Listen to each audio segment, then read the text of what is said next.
이번에 CES에서 가전에서 제가 비판적으로 보는 것은 AI가 탑재된 냉장고, AI가 탑재된 예를 들면 세탁기, AI가 탑재된 무엇이 중요한 것이 아니에요. AI가 가능한 디바이스가 아니라 디바이스의 능력을 폭발적으로 증대해 줄 수 있는 AI. 본격적으로 지금 이 퍼포먼스가 증가하고 있는 것은 챗GPT를 비롯해서 파운데이션 모델이어야만 한다라는 거예요. 의미 있는 매출을 만들고 있는 기업들은 지금 아직은 없습니다.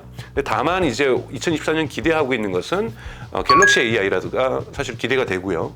그 다음에 아이폰에서 여기서 생성 AI가 어떻게 모습을 드러낼 것인지 애플은 투자하고 있다니까 이 부분. 이런 기업들 외에는 아직까지 뚜렷한 산업군이 보이지 않는다. 그래서 여러분들 AI주라고 하는 것들 구별해서 보셔야 돼요. 이게 정말로 파운데이션 모델을 가지고 있는 AI인지 기존에 있었던 머신러닝과 딥러닝을 하고 있는 AI인지 이것이 2024년에 있어서 가장 큰 화두라고 보고 있습니다.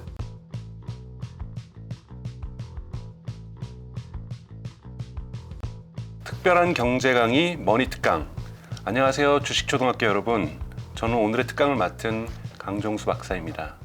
가장 이번에 화제가 됐던 것은 레빗의 R1이었죠. 레빗의 R1을 보시면 이제 흔히 말해서 인공지능이 탑재된 디바이스. 그래서 인공지능이 일종의 OS가 돼서 에이전트 모델이라고 하죠. 어떤 음악을 틀어주려 그러면은 그 앱을 자기가 직접 결합을 해서 그걸 틀고 어떤 제품을 구매해줘 라고 하면은 아마존 앱에 들어가서 직접 그 물건을 구매해 주는 것. 그러니까 지금까지 우리가 앱과 인간의 인터페이스라고 한다라는 것은 우리가 그 앱을 클릭을 하고 클릭한 다음에 검색을 하고 검색 결과에서 몇 개를 찾아서 찾은 다음에 장바구니에 담고 장바구니에서 다시 결제로 가서 주소가 확인을 하는 이러한 정해져 있는 이러한 패스, 이러한 경로가 있죠. 이것이 이제 인터페이스가 정해진 경로라고 본다면 여기 정해진 경로에서 일부를 인공지능이 생성 AI가 대신해 주는 것 이런 것들이 지금 새로운 흐름이라고 볼 수가 있습니다. 이것이 이제 에이전트 모델이라고 볼 수가 있는 거고 그걸 구현한 것이 이제 레빗의 R1이죠. 그리고 이제 그것을 구현할 이제 스마트폰이 이제 곧 나올 삼성의 갤럭시 S22 즉 갤럭시 AI도 그런 유사한 에이전트 모델을 가져갈 거라고 보고 있고요. 물론 우리가 갖고 있는 스마트폰에 있는 모든 앱들을 다 할 수 있는 건 아닙니다. 초반에는. 그리고 또 하나는 이제 구글 또한 제미나이 나노를 그들이 만들고 있는 스마트폰인 픽셀폰이라고 있죠. 픽셀의 8 프로에다가 적용한다고 얘기를 했고 아이폰도 적용할 건데요. 저는 이것이 2024년에 있어서 가장 큰 화두라고 보고 있습니다. 가장 중요한 차이입니다, 여러분. AI가 가능한 디바이스가 아니라 디바이스의 능력을 폭발적으로 증대해 줄 수 있는 AI. AI가 탑재되었다. 그래서 시리 대신에 AI가 생성 AI가 답한다. 그건 여러분 지금 챗GPT 앱 깔아보시면 얼마나 좋습니까? 그리고 이제 MS에서도 코파일럿이라는 앱을 냈지 않습니까? 그래서 무료로 GPT-4를 사용할 수 있고 이거 그냥 아직은 시리처럼 자동으로 시리야 부르면 안 나오지만 들어가서 말하면 훨씬 더 지금 다 답변하고 있거든요. 그러니까 즉 AI가 탑재된 디바이스가 우리에게 필요한 건 아니에요. 이번에 CES에서 가전에서 제가 비판적으로 보는 것은 AI가 탑재된 냉장고, AI가 탑재된 예를 들면 세탁기, AI가 탑재된 무엇이 중요한 것이 아니에요. 이 AI가 그 디바이스의 능력을 우리가 지금까지 사용했던 것보다 더욱더 증폭시켜 줄 것인가.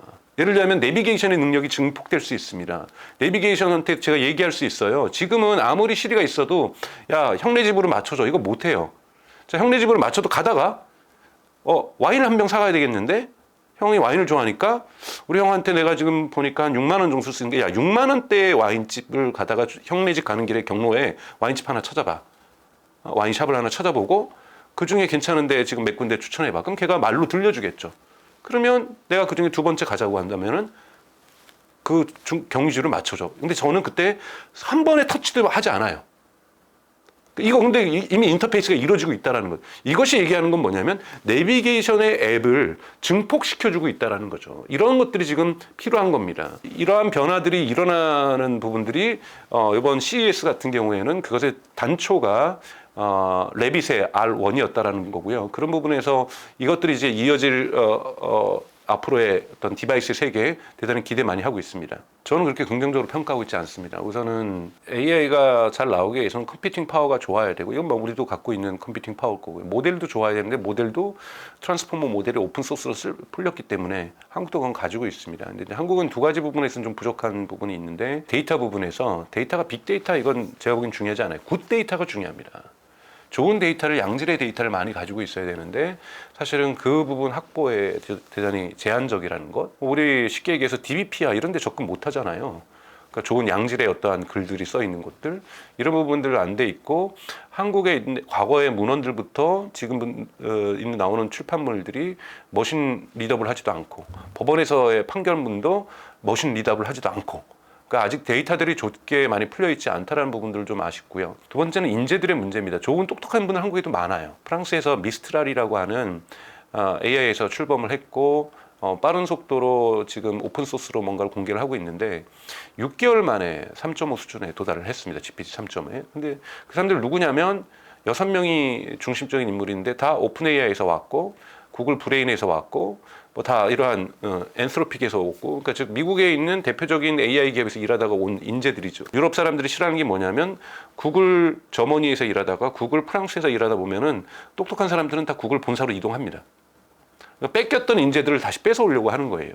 그러다 보니까 한두 명이 아니라 그룹 차원에 이동을 하다 보니까 다시 프랑스에서 그들이 좀 빠른 속도로 인공지능을 지금 만들고 있다라는 부분들이 있는데, 한국엔 좀 그런 부분에서 좀 부족한 부분이 있고, 또 하나는 넷플릭스랑 비슷한 거예요.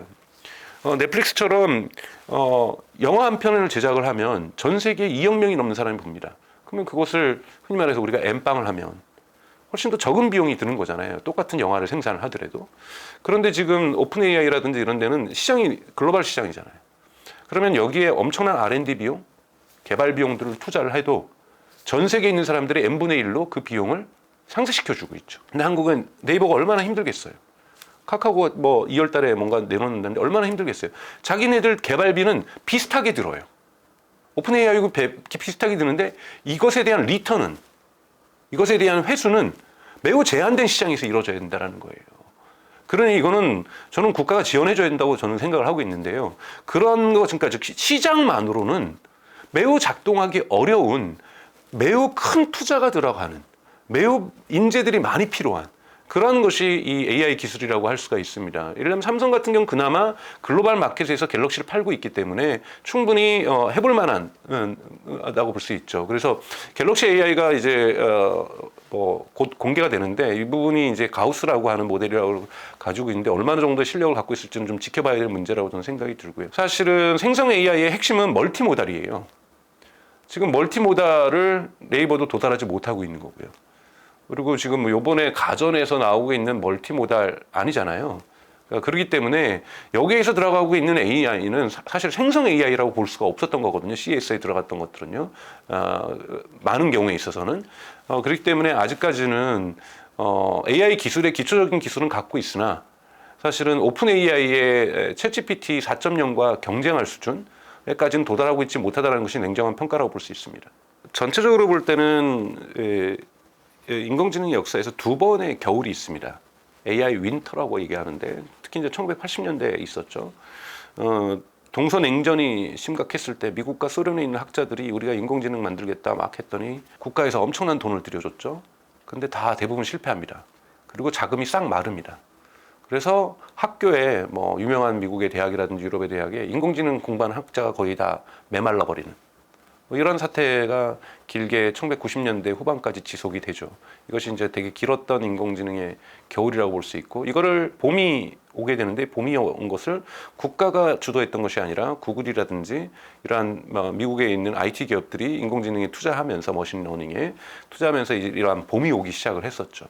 그리고 이제 딥러닝이 오면서 알파고가 나오면서 사람들이 또 인공지능에 대해서 되게 충격을 받았던 것이 2016년 이 정도 되겠죠. 그런데 2017년, 18년부터 다시 딥러닝의 성과가 곧 올 거라고, 인공지능이 이제 인간의 능력을 초월할 거라고. 예를 들면 여러분도 잘 아시는 제프리 힌턴, 얼마 전에 구글을 나와가지고 인공지능이 인간을 시킬 것이다 얘기를 했던, 보통 딥러닝의 갓파더라고 하죠. 대부라고 하는 제프리 힌턴 같은 경우 2016년에 뭐라고 그랬냐면, 앞으로 5년 안에 방사선학과 의사들은 아무도 필요 없다.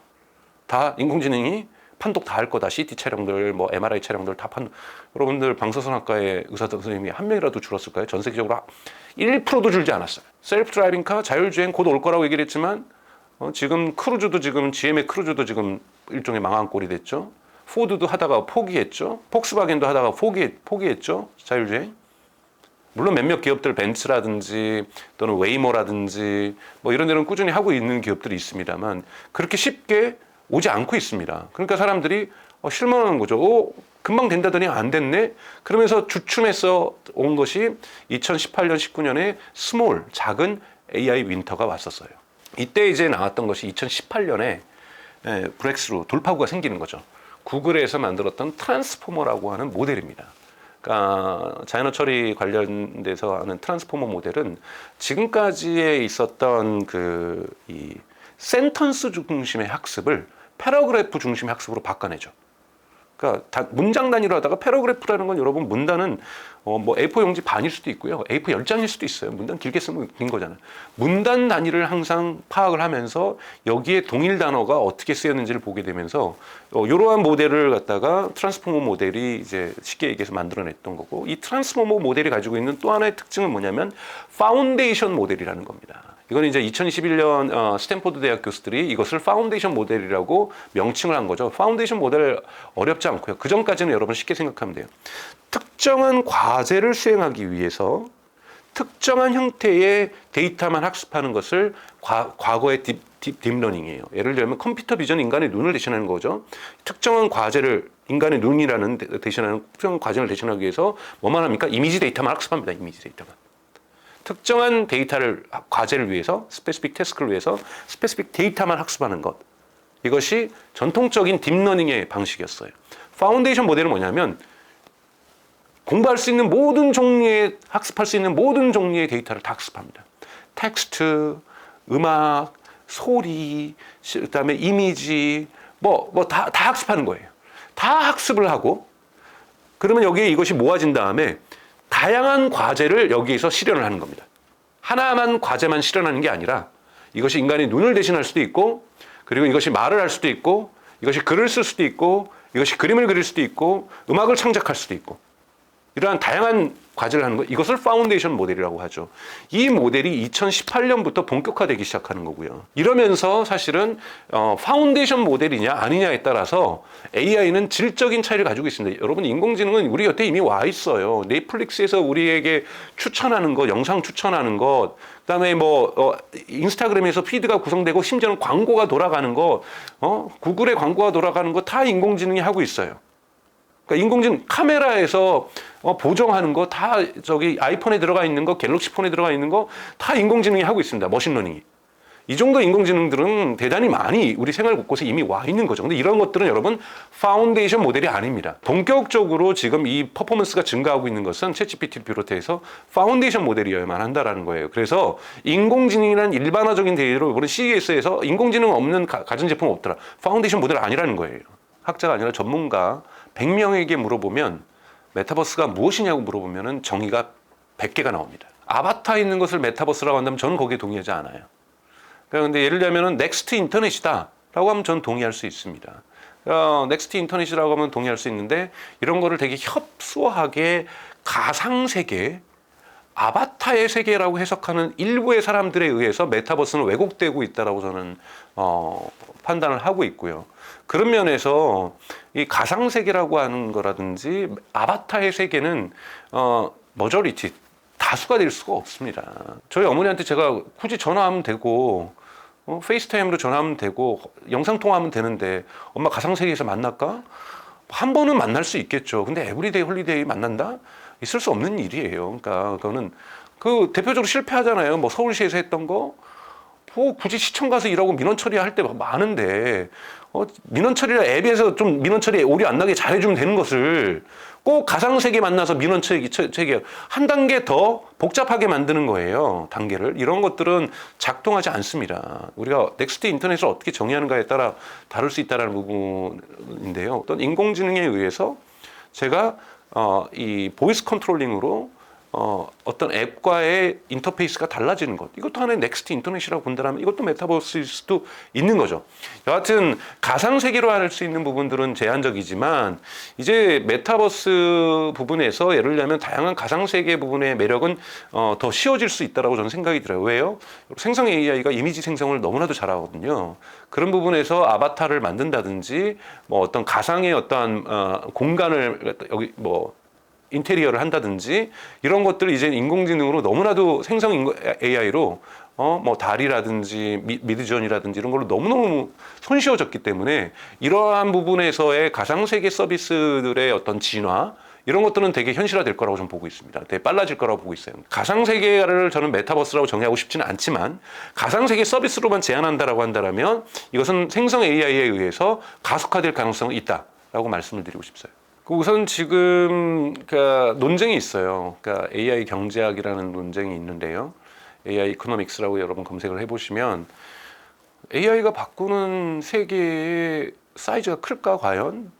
뭐 작가들을 위협하고 작가들은 죄송합니다. 그러니까 작가들 위협당하고 있고 미디어가 제가 위협당한다고 말씀드렸는데 미디어인데 이게 산업에서 보면 되게 작은 산업이거든요. 과연 어떠한 거대한 산업의 AI 모멘트라고 한다면 아이폰 모멘트와 같은 거대한 산업 질서가 미디어에서부터 뱅킹과 커머스까지 다 바뀌는 이러한 아이폰은 모멘트는 이런 걸 다 바꿔왔는데 과연 생성 AI 모멘트가 어떤 산업까지 바꿀 수 있을까가 우선 추론해 보는 게 중요한데 이것을 지탱해 주는 서포팅하는 산업이 지금 득을 보고 있는 거죠. 이 서포팅해 주는 게 뭐냐? 바로 엔비디아의 칩이죠. 어마어마한 학습이 필요하고 추론하는데도 어마어마한 칩이 필요한데 이것을 지금 만들어내고 있는 것이 엔비디아이기 때문에 엔비디아 같은 경우가 지금 주가가 그렇게 오를 수밖에 없었던 거고 그러니까 여기가 주가가 오르다 보니까 인텔이라든지 AMD라든지 경쟁사들도 빠른 속도로 이걸 추격해 오고 있는 거고요. 두 번째는 뭡니까? 이것을 구현하는 곳은 또 어디입니까? 흔히 말하는 온프레미스 즉 회사의 서버가 안 돼요. 이거는 할 수가 없는 겁니까? 회사 서버에서 A100이라든지 H100 사는 건 거의 불가능에 가깝습니다. 그 고가의 장비를. 이 고가의 장비를 누가 샀습니까? 세계적인 클라우드 업체들이 산 거죠. 아마존 AWS, 그 다음에 마이크로소프트 애저, 그 다음에 구글의 구글 클라우드 플랫폼 이런 업체들이 구매 파워가 있다 보니까 이런 칩들을 사서 학습을 시키고 서비스를 할 수 있게 만들어주다 보니까 AI 서비스를 하겠다는 사람들, AI를 학습시키겠다는 기업들 대부분 다 어디를 사용합니까?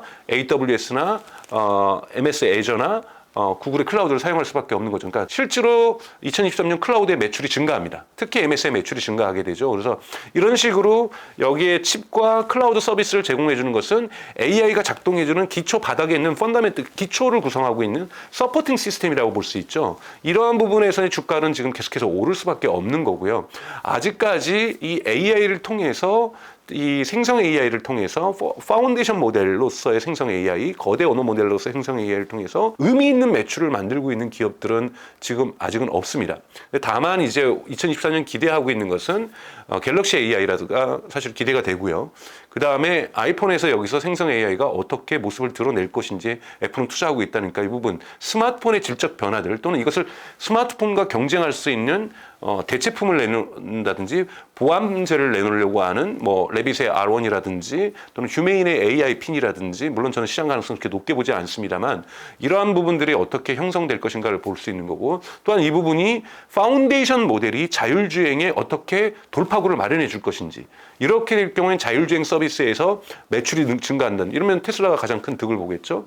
이런 기업들 외에는 아직까지 뚜렷한 산업군이 보이지 않는다. 그래서 여러분들 AI주라고 하는 것들 구별해서 보셔야 돼요. 이게 정말로 파운데이션 모델을 가지고 있는 AI인지 기존에 있었던 머신러닝과 딥러닝을 하고 있는 AI인지 이건 구별해서 보셔야 된다는 걸 좀 주의를 좀 드리고 싶습니다.